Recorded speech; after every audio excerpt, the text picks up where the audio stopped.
This is Shivdat Yadav, and he's from Uttar Pradesh, India. Now, Shivdat was visiting the local land registry office in Uttar Pradesh, and he discovered that official records were listing him as dead. His land was no longer registered in his name. His brothers, Chandraban and Poolchand, were also listed as dead. Family members had bribed officials to interrupt the hereditary transfer of land by having the brothers declared dead, allowing them to inherit their father's share of the ancestral farmland. Because of this, all three brothers and their families had to vacate their home. According to the Yadav family, the local court has been scheduling a case review since 2001, but a judge has never appeared.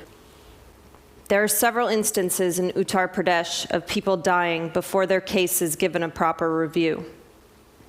Shivdat's father's death and a want for his property led to this corruption. He was laid to rest in the Ganges River, where the dead are cremated along the banks of the river or tied to heavy stones and sunk in the water. Photographing these brothers was a disorienting exchange because on paper they don't exist, and a photograph is so often used as an evidence of life, yet these men remain dead.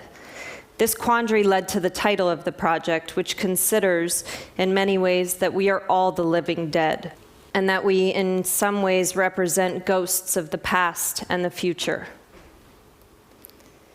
So this story is the first of 18 chapters in my new body of work titled A Living Man Declared Dead and Other Chapters. And for this work, I traveled around the world over a 4-year period, researching and recording bloodlines and their related stories.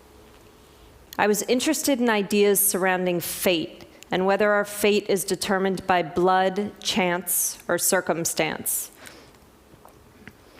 The subjects I documented range from feuding families in Brazil to victims of genocide in Bosnia to the first woman to hijack an airplane and the living dead in India.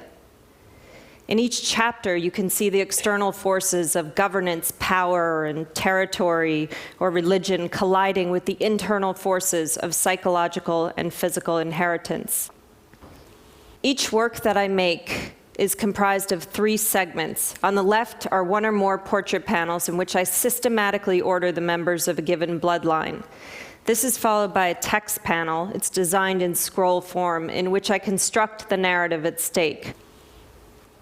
And then on the right is what I refer to as a footnote panel. It's a space that's more intuitive, in which I present fragments of the story, beginnings of other stories, photographic evidence, and it's meant to kind of reflect how we engage with histories or stories on the internet in a less linear form, so it's more disordered.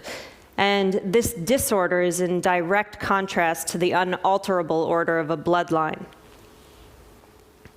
In my past projects, I've often worked in serial form, documenting things that have the appearance of being comprehensive through a determined title and a determined presentation, but in fact are fairly abstract. In this project, I wanted to work in the opposite direction and find an absolute catalog, something that I couldn't interrupt, curate, or edit by choice. This led me to blood. A bloodline is determined and ordered. But the project centers on the collision of order and disorder, the order of blood butting up against the disorder represented in the often chaotic and violent stories that are the subjects of my chapters. In chapter 2, I photographed the descendants of Arthur Rupin. He was sent in 1907 to Palestine by the Zionist organization to look at areas for Jewish settlement and acquire land for Jewish settlement.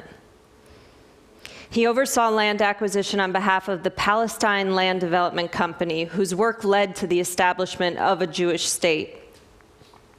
Through my research at the Zionist archives in Jerusalem, I wanted to look at the early paperwork of the establishment of the Jewish state, and I found these maps, which you see here.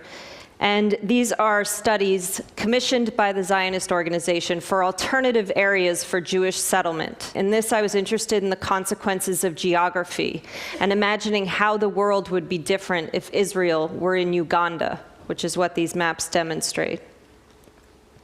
This archives in Jerusalem, they maintain a card index file of the earliest immigrants and applicants for immigration to Palestine and later Israel from 1919 to 1965. In chapter 3, Joseph Nyamwanda Jura Undijo treated patients outside of Kisumu, Kenya for AIDS, tuberculosis, infertility, mental illness, evil spirits. He's most often paid for his services in cash, cows, or goats. But sometimes when his female patients can't afford his services, their families give the women to Jura in exchange for medical treatment. As a result of these transactions, Jura has 9 wives, 32 children, and 63 grandchildren. In his bloodline, you see the children and grandchildren here. 2 of his wives were brought to him suffering from infertility, and he cured them. 3 for evil spirits, 1 for an asthmatic condition and severe chest pain, and 2 wives Undijo claims he took for love, paying their families a total of 16 cows. 1 wife deserted him, and another passed away during treatment for evil spirits. Polygamy is widely practiced in Kenya. It's common among a privileged class capable of paying numerous dowries and keeping multiple homes. Instances of prominent social and political figures in polygamous relationships has led to the perception of polygamy as a symbol of wealth, status, and power. You may notice in several of the chapters that I photographed, there are empty portraits. These empty portraits represent individuals, living individuals, who couldn't be present, and the reasons for their absence are given in my text panel. They include dengue fever, imprisonment, army service, women not allowed to be photographed for religious and cultural reasons, and in this particular chapter, it's children whose mothers wouldn't allow them to travel to the photographic shoot for fear that their fathers would kidnap them during it. 24 European rabbits were brought to Australia in 1859 by a British settler for sporting purposes, for hunting. And within 100 years, that population of 24 had exploded to 500 million. The European rabbit has no natural predators in Australia, and it competes with native wildlife and damages native plants and degrades the land.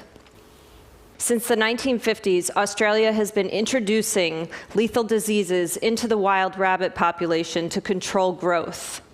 These rabbits were bred at a government facility, Biosecurity Queensland, where they bred 3 bloodlines of rabbits and have infected them with a lethal disease and are monitoring their progress to see if it will effectively kill them. So they're testing its virulence. During the course of this trial, all of the rabbits died except for a few, which were euthanized. Hayes Chocolate, in collaboration with the Foundation for Rabbit-Free Australia, stopped all production of the Easter Bunny in chocolate and has replaced it with the Easter Bilby. Now, this was done to counter the annual celebration of rabbits and presumably make the public more comfortable with the killing of rabbits and promote an animal that's native to Australia and actually an animal that is threatened by the European rabbit. In Chapter 7, I focus on the effects of a genocidal act on one bloodline. So over a 2-day period, 6 individuals from this bloodline were killed in the Srebrenica massacre. This is the only work in which I visually represent the dead, but I only represent those that were killed in the Srebrenica massacre, which is recorded as the largest mass murder in Europe since the Second World War. And during this massacre, 8,000 Bosnian Muslim men and boys were systematically executed. So when you look at a detail of this work, you can see the man on the upper left is the father of the woman sitting next to him. Her name is Zumra. She is followed by her 4 children, all of whom were killed in the Srebrenica massacre. Following those 4 children is Zumra's younger sister, who is then followed by her children, who were killed as well. During the time I was in Bosnia, the mortal remains of Zumra's eldest son were exhumed from a mass grave, and I was therefore able to photograph the fully assembled remains. However, the other individuals are represented by these blue slides, which show tooth and bone samples that were matched to DNA evidence collected from family members to prove they were the identities of those individuals. They've all been given a proper burial, so what remains are these blue slides at the International Commission for Missing Persons. These are personal effects dug up from a mass grave that are awaiting identification from family members. and graffiti at the Potocari battery factory, which is where the Dutch UN soldiers were staying, and also the Serbian soldiers later during the times of the executions. This is video footage used at the Milosevic trial, which from top to bottom shows a Serbian Scorpion unit being blessed by an Orthodox priest before rounding up the boys and men and killing them. Chapter 15 is more of a performance piece. I solicited China's State Council Information Office in 2009 to select a multi-generational bloodline to represent China for this project. They chose a large family from Beijing for its size, and they declined to give me any further reasoning for their choice. This is one of the rare situations where I have no empty portraits. Everyone showed up. You can also see the evolution of the one-child-only policy as it travels through the bloodline. Previously known as the Department of Foreign Propaganda, the State Council Information Office is responsible for all of China's external publicity operations. It controls all foreign media and image production outside of China from foreign media working within China. It also monitors the internet and instructs local media on how to handle any potentially controversial issues, including Tibet, ethnic minorities, human rights, religion, democracy movements, and terrorism. For the footnote panel in this work, this office instructed me to photograph their central television tower in Beijing, and I also photographed the gift bag they gave me when I left. These are the descendants of Hans Frank, who was Hitler's personal legal advisor and Governor General of occupied Poland. Now, this bloodline includes numerous empty portraits, highlighting a complex relationship to one's family history. The reasons for these absences include people who declined participation. There's also parents who participated who wouldn't let their children participate because they thought they were too young to decide for themselves. Another section of the family presented their clothing as opposed to their physical presence because they didn't want to be identified with the past that I was highlighting. And finally, another individual sat from me from behind and later rescinded his participation, so I had to pixelate him out so he's unrecognizable. In the footnote panel that accompanies this work, I photographed an official Adolf Hitler postage stamp and an imitation of that stamp produced by British intelligence with Hans Frank's image on it. It was released in Poland to create friction between Frank and Hitler so that Hitler would imagine Frank was trying to usurp his power. Again, talking about fate, I was interested in the stories and fate of particular works of art. These paintings were taken by Hans Frank during the time of the Third Reich. And I'm interested in the impact of their absence and presence through time. They are Leonardo da Vinci's Lady with an Ermine, Rembrandt's landscape with the Good Samaritan, and Raphael's Portrait of a Youth, which has never been found. Chapter 12 highlights people being born into a battle that is not of their making, but becomes their own. So this is the Faraz family and the Novayes family, and they are in an active blood feud. This feud has been going on since 1991 in northeast Brazil, in Pernambuco, and it involves the deaths of 20 members of the families and 40 others associated with the feud, including hired hitmen, innocent bystanders, and friends. Tensions between these two families date back to 1913, when there was a dispute over local political power, but it got violent in the last 2 decades and includes decapitation and the death of 2 mayors. Installed into a protective wall surrounding the suburban home of Luiz Novayes, who's the head of the Novayes family, are these turret holes, which were used for shooting and looking.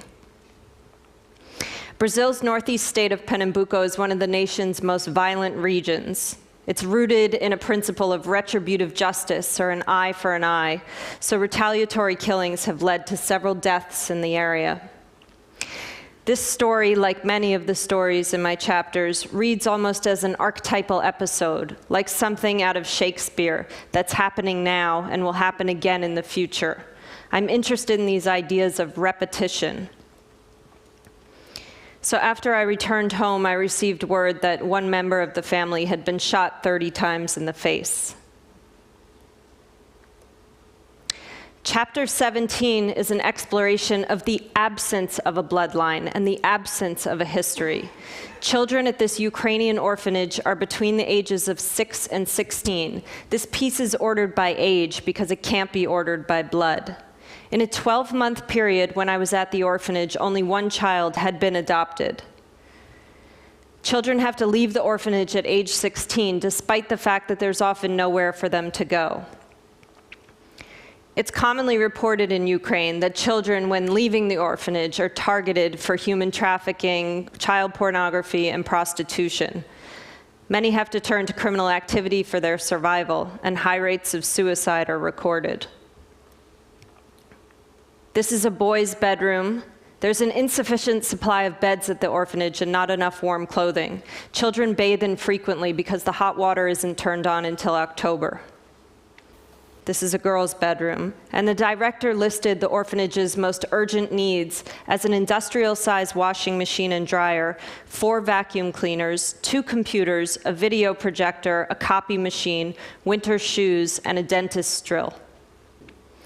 This photograph, which I took at the orphanage of one of the classrooms, shows a sign which I had translated when I got home, and it reads, "Those who do not know their past are not worthy of their future."